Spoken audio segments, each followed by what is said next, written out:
Good evening, ladies and gentlemen.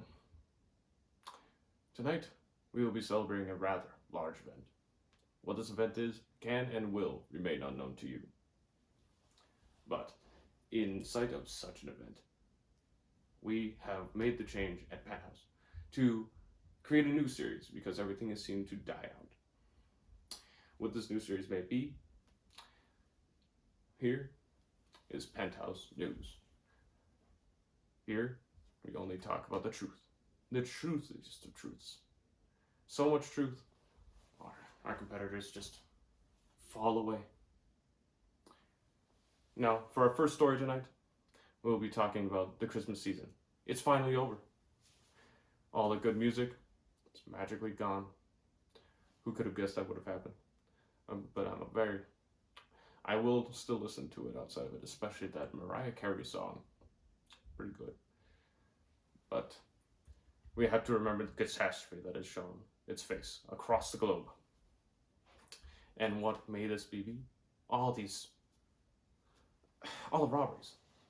What are you? We can't just ignore them. All these milk, cookies, the home invasion alone is an offense. But every year it gets away with it.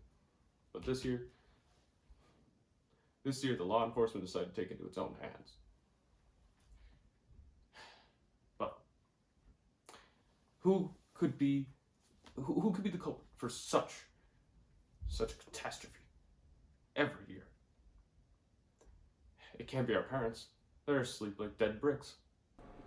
Here's a fun fact for you.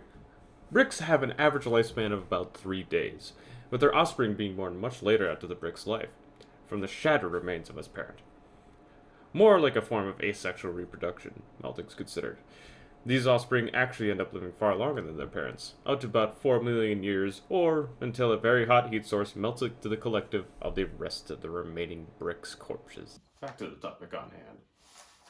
Upon further investigation, authorities had found a name for this devious creature: S-Claws. This, however, meant nothing to them at first.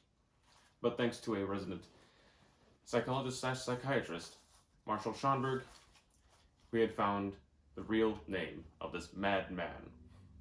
That being Chris Commodore Kringle, a slave labor specialist up north.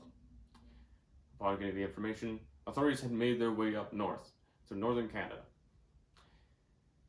And upon stepping upon their property, they have been ambushed and gunned down. We do, however, have a visual of what they looked like afterwards. Here they have been decorated with a funny hat, taking up the majority of their headspace now.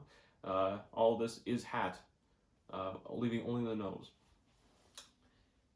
The majority of their body had been replaced with a lot of fluid, majority of it being maple syrup.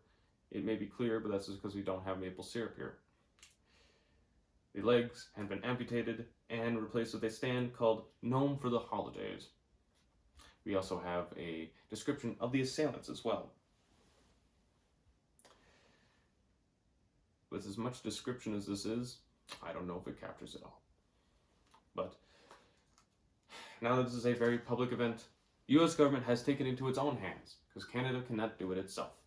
Several battalions have been sent to Chris Kringle's home up in northern Canada, making their way through the country. Not like the locals would care. Well, it seems we're getting some information in now. The U.S. forces have met severe resistance and have been stopped in their tracks.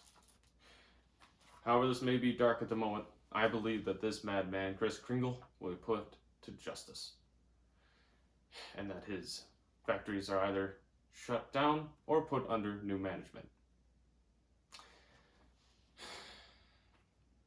Either way, there's no way these elves are getting away out of slavery.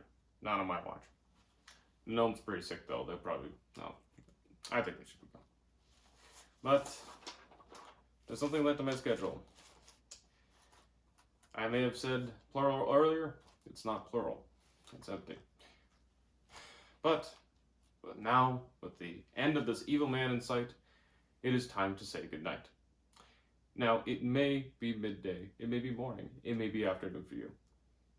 Heck, it may even be night. by the time you see this Penthouse News broadcast. But you will be going to bed in 10 minutes. Because I said goodnight. This is a threat. Cheerio.